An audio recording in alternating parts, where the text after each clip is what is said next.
অনেকদিন ধরেই জনপ্রিয় অভিনেতা মার্জুক রাসেলের নামে ভুয়া পেজ ও আইডি খুলে উস্কানিমূলক পোস্ট দিয়ে আসছিল একটি চক্র। সম্প্রতি কোটা সংস্কার আন্দোলন সহ বিভিন্ন ইস্যুতে মার্জুক রাসেলের নামে একটি ফেসবুক পেজ থেকে বিভিন্ন স্ট্যাটাস পোস্ট শেয়ার করা হয়, যেখানে সরকার বিরোধী উস্কানিমূলক কথাবার্তা দিয়ে সাধারণ মানুষের মধ্যে বিভ্রান্তি ছড়ানো হচ্ছে। বিষয়টি নজরে আসার পর বিব্রত হন অভিনেতা। বিষয়টি নিয়ে অভিযোগ জানাতে রোববার রাজধানীর মিন্টো রোডের ডিবি কার্যালয়ে হাজির হন মার্জুক রাসেল। জানান এই সব পেজের বিষয়ে ব্যবস্থা নিতে ঢাকা মহানগর পুলিশের অতিরিক্ত কমিশনার ডিবি মোহাম্মদ হারুনুর রশিদের সাথে তার কথা হয়েছে। তিনি ব্যবস্থা নেবেন বলেও অভিনেতাকে আশ্বস্ত করেছেন। আমি আজকে ডিবি অফিসে আসছি হারুন স্যারের সাথে দেখা করতে।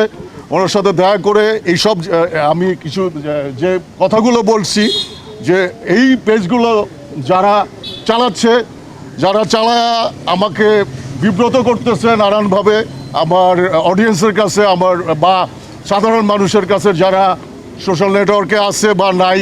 সো আমি এখানে আসছি স্যারের কাছে, হারুন সাহেবের কাছে আসছি এইগুলো যারা করতেছে তাদেরকে খুঁজে বের করে দৃষ্টান্তমূলক আইনানুগ ব্যবস্থা নেওয়ার জন্য। আসলে মার্জুক রাসেল বলেন এইসব ভুয়া পেজের পোস্টের সাথে তার কোনো সম্পৃক্ততা নেই।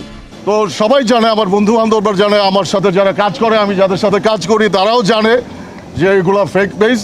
এই সমস্ত পেজ থেকে উস্কানিমূলক পোস্ট দিয়ে, নানান রকম পোস্ট দিয়ে, সরকার প্রধানদের বিরুদ্ধে পোস্ট দিয়ে তাদের এই সমস্ত পোস্ট দিয়ে আমাকে বিব্রত করার চেষ্টা এবং অনেকের কাছে ভুল বোঝার ভিতরে নিয়ে গেছে এই সমস্ত পেজ।